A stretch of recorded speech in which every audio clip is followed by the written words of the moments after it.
Bonjour Raymonde, Bonjour Pablo.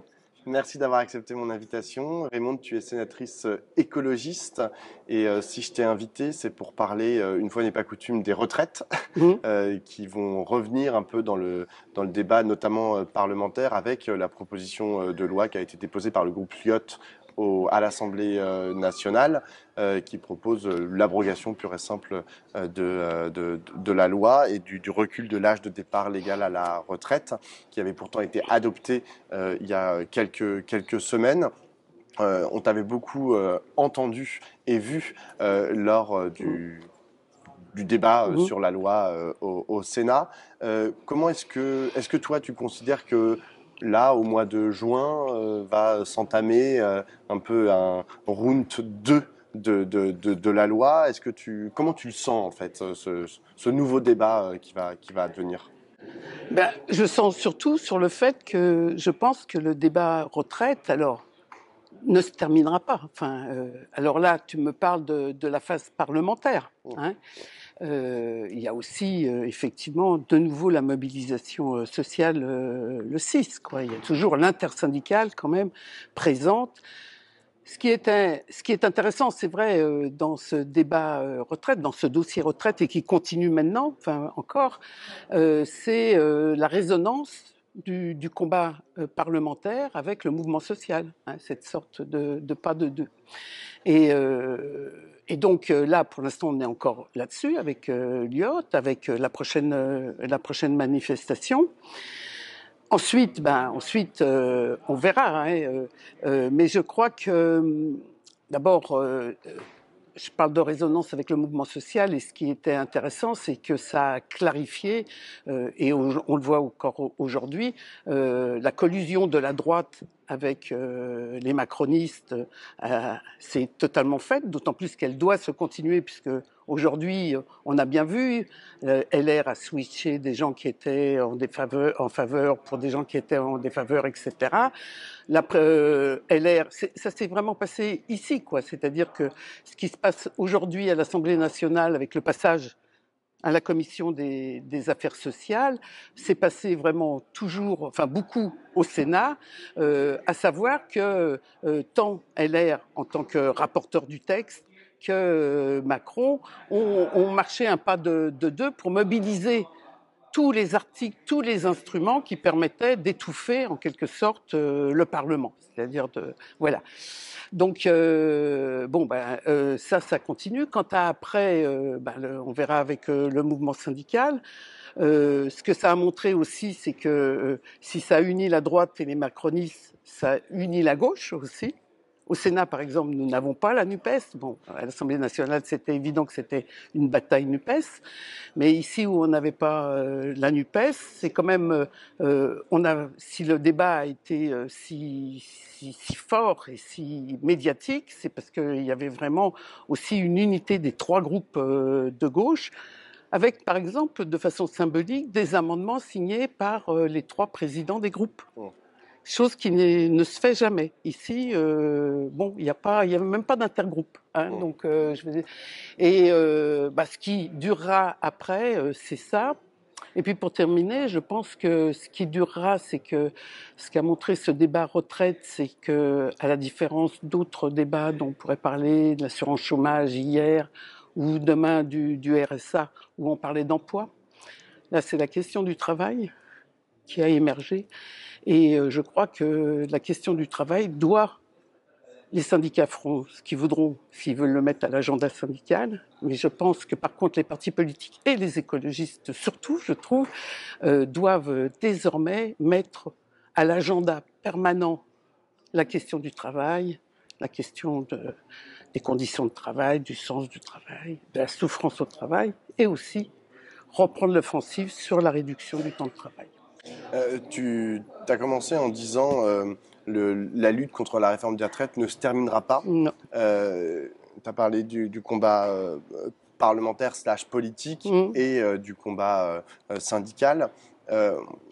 Est-ce que tu sens la France, les Français, les Françaises, capables de continuer ce combat et sous quelle forme? Parce que en vérité, ce sur quoi tablait le gouvernement depuis le début, Mm. c'est un épuisement, c'est un essoufflement, c'est de toutes les façons, on va le faire passer Mm. quoi qu'il en coûte, entre guillemets, Mm. et puis après, les Mm. Français, on passera à autre chose, et puis les Français et les Françaises oublieront. Est-ce que tu Mm. n'as pas peur de ça? Je veux pas désespérer Billancourt, mais Non, est-ce non. que tu n'as pas peur que on oublie en fait et qu'on passe à autre chose puisque, comme tu l'as dit, par exemple, il y a des combats sur le RSA, sur d'autres sujets, sur l'immigration à la rentrée, qui vont prendre toute la scène politico-médiatique. Moi, je pense que, enfin, quelque part, sous quelle forme, je ne sais pas, mais que non, ça ne se terminera pas. Parce que c'est ce que je dis, c'est pas. Si on prend par exemple l'assurance chômage, il y avait déjà une unité syndicale, puisqu'on a beaucoup dit que ce qui avait été un élément important, c'était la présence de la CFDT dans l'intersyndicale, et surtout au fait qu'elle y restait jusqu'au bout. Bon. Mais pour la réforme de l'assurance chômage, c'était déjà le cas. Mais on voit bien, et demain pour le RSA, voilà, il va y avoir une autre bataille avec la loi travail. Mais là, on voit bien que c'est centré sur le travail et que là, pour le coup, on paye des batailles idéologiques, culturelles qu'on a, enfin, plutôt, on est pénalisé par des batailles culturelles et idéologiques qu'on a perdues. Enfin, perdues. C'est-à-dire que on a l'offensive comme quoi les chômeurs ne recherchent pas si activement de l'emploi. Ça, c'est très populiste, mais il y a aussi la forme un peu théorique qui dit que les allocations chômage ou la longueur des allocations chômage ne doivent pas désinciter au travail. Hein, c'est le problème de... Là, ça s'habille d'une théorie un petit peu comportementale qui se voudrait objective, ou demain sur le RSA, on l'a bien vu quand même, y compris avec des gens à gauche qui n'hésitent pas à trianguler voilà, des arguments sur les prestations et le travail, etc., de façon un peu dangereuse. Là, on a 94% des actifs et ils sont toujours actifs. C'est l'impopularité de ça. Et c'est l'impopularité qui trouve sa source parce que derrière ce refus, cette impopularité qui s'est maintenue, et qui s'est maintenue, y compris à rendre populaires des actions qui n'ont pas eu lieu. Mais sur le blocage, est-ce que vous seriez pour le blocage, etc. C'est parce que les gens ils continuent à travailler, c'est-à-dire ils continuent à être à l'épreuve du travail. Hein, et le travail réel, le travail concret, hein, celui dont parlent les ergonomes. Et je crois que ça, c'est évident que par exemple, la souffrance au travail, qui hier existe depuis longtemps dans le monde ouvrier. Hein. La souffrance de pas pouvoir faire le travail selon ses propres critères, les critères ouvriers du bon travail, du travail bien fait, hein, a toujours été là avec plus ou moins malmené. Mais aujourd'hui, moi, en tant qu'écologiste, par exemple, je trouve qu'on ne dit pas assez qu'il y a une souffrance au travail et qui touche toutes et pas simplement les classes supérieures, les grandes écoles, qui est de faire un travail qui nuit à l'environnement. Bon, nous, en tant qu'écologistes, enfin, c'est la question du travail. Et ce que je dis, c'est que ça durera que si... Alors, moi, je suis syndicaliste aussi, mais je suis plus dans le monde du travail. Mais si les syndicats gardent toutes les problématiques qui ont été posées par le travail vivant, quoi, hein, et s'en emparent, y compris des questions démocratiques. Et si les politiques aussi disent, oui, le travail, il faut partir du travail, il faut porter les questions du travail. L'avenir du travail, c'est la critique d'un monde néolibéral, et moi j'ajoute d'un monde productiviste. Donc je crois que c'est de notre responsabilité de faire qu'on reparte et que, par exemple, comment se fait-il que la baisse du temps de travail, enfin, tu vois bien, on était d'accord pour 62 ans, mais il y avait une partie qui voulait 60 ans aussi. C'est-à-dire que le problème de la réduction du temps de travail, ne pas être simplement contre son allongement parce qu'il est souffrant, etc. Et c'est pas, voilà, on réduit pas le travail seulement parce qu'il est souffrant. Hein. Je pense qu'il faut le réduire parce que il faut réduire la pression productive dans le cadre des capacités de la Terre, des capacités de charge sur les biosystèmes. Donc ça, c'est une raison nouvelle, hein, tu vois, de réduire le temps de travail. Mais il faut revenir sur les aspirations au travail, d'autonomie, d'articulation, qui peuvent être portées que par la gauche et les écologistes. Donc c'est de notre responsabilité. Alors tu dis c'est de notre responsabilité, mais est-ce que tu vois les prémices d'une construction à partir effectivement de ces luttes qui se sont organisées depuis quelques mois contre la réforme des retraites et qui continuent de s'organiser? Est-ce que tu vois la possibilité d'une transformation en fait de à la fois cette colère, cette façon de dire non au gouvernement de la part de, comme tu l'as rappelé, beaucoup de gens, et derrière, en fait, un débouché, alors qu'il soit syndical, politique, que sais-je, mais est-ce que tu vois quelque chose? Et notamment, je le mets en regard de la violence de la droite au pouvoir et pas au pouvoir, et alliée, on va dire, qui, elle, attaque vraiment à bras raccourcis avec sa politique anti-pauvre et qui, je reprends tes mots, gagne aussi des batailles culturelles, bon an, mal an. Oui, effectivement, ils ont sur l'abandon, du moins, on n'en parle plus, même si ça reste dans des programmes.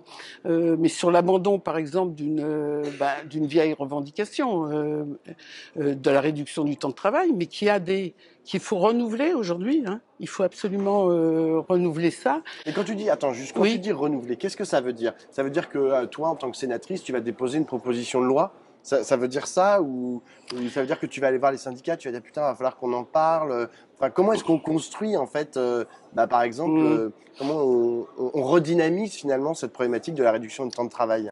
Je pense que c'est surtout sur le fait, si tu veux, non, on a des propositions, nous, qui vont pas. Ça serait plus facile si j'étais dans un monde syndical.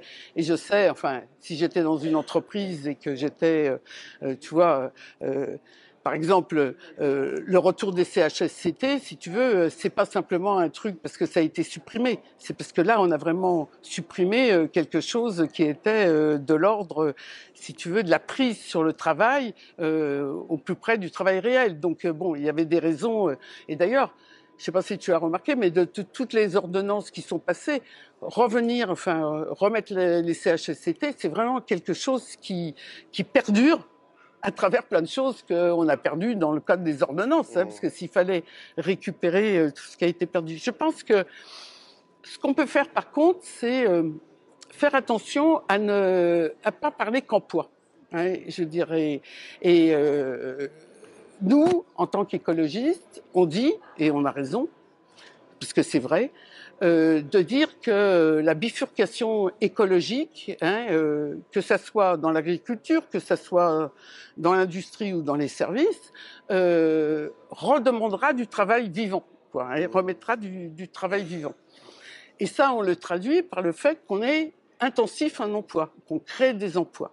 Mais justement, il faut, je pense, par exemple, quand on est contre les fermes-usines ou quand on parle justement de l'agroécologie, hein, eh bien, montrer que, certes, la transition agroécologique créera des emplois dans l'industrie, mais bien démontrer aussi qu'est-ce que le productivisme, alors néolibéral en plus, qu'est-ce que le productivisme néolibéral implique dans ce secteur-là? Il implique, alors dans ce secteur-là, il implique surtout ce qui est visible, c'est une substitution massive, c'est Marx qui en parlait, hein, du travail vivant par le capital mort. Hein, ça, c'est lié au productivisme. Dans le productivisme, aussi dans l'industrie, tu as aussi le productivisme au cœur du travail, c'est l'intensification du travail. Parce qu'avant d'allonger le temps de travail, hein, et tout, on intensifie. Et intensifier le travail, c'est dans un laps de temps mettre plus de travail. Ce qu'on devrait faire en 9 heures, on le met en 7 heures, bon, en enlevant les temps collectifs, les temps de respiration, etc. Donc, à chaque fois, nous, qu'on fait une critique, on doit tenir, c'est un peu compliqué, cette tension entre le fait que nous, il nous faudra plus de travail, parce qu'effectivement, c'est plus intensif, il faudra arrêter cette substitution. Tu vois, l'agriculture, c'est évident. Pour l'agriculture, c'est les engrais. C'est des intrants chimiques. Après, c'est le machinisme énorme. Et aujourd'hui, on vote les drones pour mettre des pesticides. Tu vois. Donc, ce mouvement-là est là-dedans. Le paysan, il n'existe plus. Mais le sens du travail, c'est quoi? Et notamment le sens du travail au sens, effectivement, de mon travail, mon activité de travail. Qu'est-ce qu'elle fait à l'environnement, quoi? En quoi elle. Et puis aussi, bon. Donc, je pense qu'à chaque fois, il faut qu'on démontre et qu'on montre que le travail qui a du sens, le travail de qualité, le travail dont on est fier, dont on se reconnaît dans son travail, parce qu'avant de demander la reconnaissance extérieure, si tu veux, il faut déjà toi te reconnaître dans ton travail.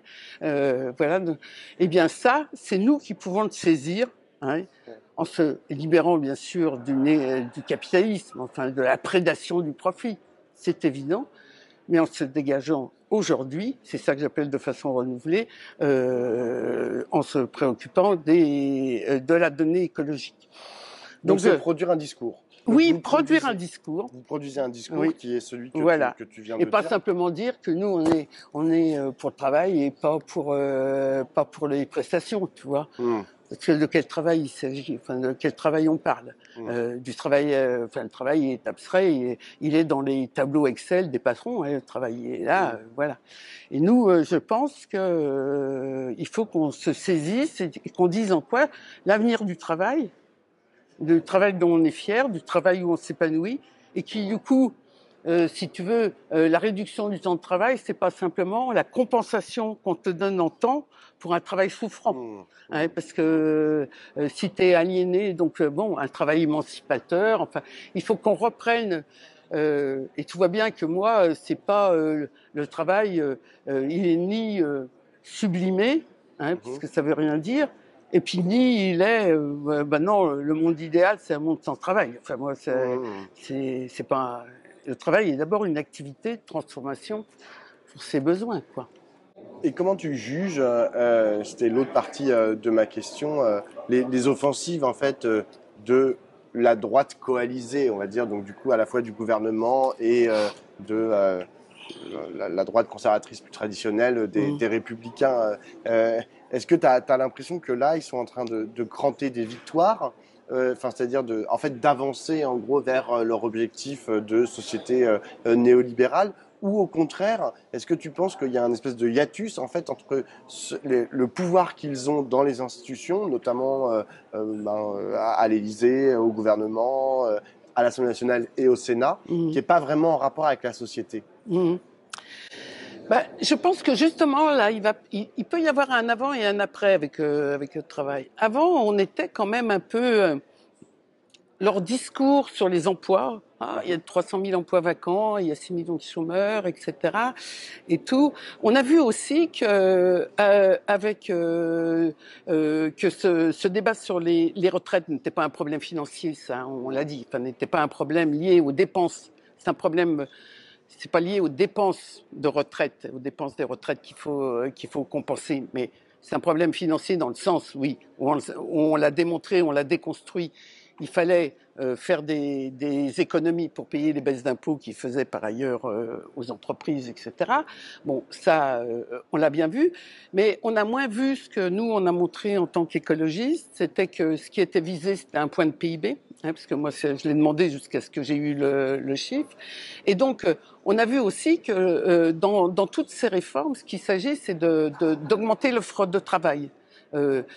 Et augmenter l'offre de travail. Alors les gens ont dit non parce que ils savent, enfin, je veux dire, les conditions de travail qu'ils ont. Il suffit de lire à la DARES d'ailleurs pour voir ce qu'ils sont en train de vivre.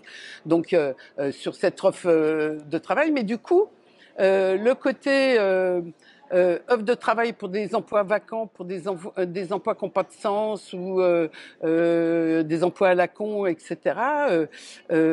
C'est quand même un petit peu apparu, quoi. C'est-à-dire qu'on peut montrer que dans cette volonté d'abîmer le rapport de force, déjà, parce que quand tu vas mettre des gens, que ce soit le RSA, les chômeurs, quand tu les mets en fin de droit, ou les 28% d'ouvriers qui travaillent encore à 61 ans, etc., quand tu les obliges comme ça, quand tu les forces à continuer à mettre l'offre de travail, on est en droit de se demander, mais pour quelle, enfin, non seulement comment est répartie les richesses de ce travail, d'accord, mais aussi pour quels emplois, quoi. C'est-à-dire, et quand même, je pense que c'est difficile, mais il faut qu'on reparte à l'offensive. Enfin, je crois que, et pour cela, il faut déjà ne pas dire n'importe quoi sur le travail, hein, ne pas dire n'importe quoi. Moi, je dis, j'avais une pancarte qui disait les travailleurs, comme la planète, ont besoin de repos, c'est-à-dire ne pas atteindre le droit au repos. Hein. Mais bon, après, de là à passer bon, d'autres caps, droit à la paresse, etc. Je veux dire, là, c'est rentrer dans un monde, si tu veux, où c'est 94% de gens qui ont dit non. Il faut, tu vois, il faut les armer. Il faut qu'ils continuent à dire non à n'importe quel travail, hein, un travail qui les aliène, un travail où ils ont perdu tout pouvoir d'organisation. Le pouvoir d'organisation, mais qui est lié au salariat, hein, c'est sûr. Mais en tout état de cause, tu vois, ou le fait qu'ils n'ont pas leur mot à dire sur leurs produits ou leur activité de service, si tu veux, même si ça répond pas à des besoins sociaux, même si ça abîme l'environnement, ça, il faut vraiment qu'on le travaille, parce que là, durablement, si tu veux, l'offensive de la droite qui, elle, ne veut que livrer sur le marché du travail une offre comme ça de travail, il y aura une meilleure résistance. Enfin bon, moi, ma grande conclusion, c'est on a fait des tas de débats, j'en ai fait sur la NUPES, sur la retraite. Alors, on était toute la gauche là. Faisons, c'est une chose que je verse au débat, faisons des grands débats sur le travail. J'ai une dernière question, Raymond, c'est intéressant, tu as dit, bon voilà, dans le débat des retraites, on a bien compris ça. Nous, les écologistes, voilà, on veut dire ça et on n'a pas forcément été très bien entendus. Est-ce que toi, à titre personnel, je sais que tu viens du parti communiste, est-ce que tu es à l'aise dans tes habits d'écologiste? Et je te demande ça tout particulièrement à l'aune justement de cette NUPES, alors qui n'existe pas, comme tu l'as rappelé, au Sénat.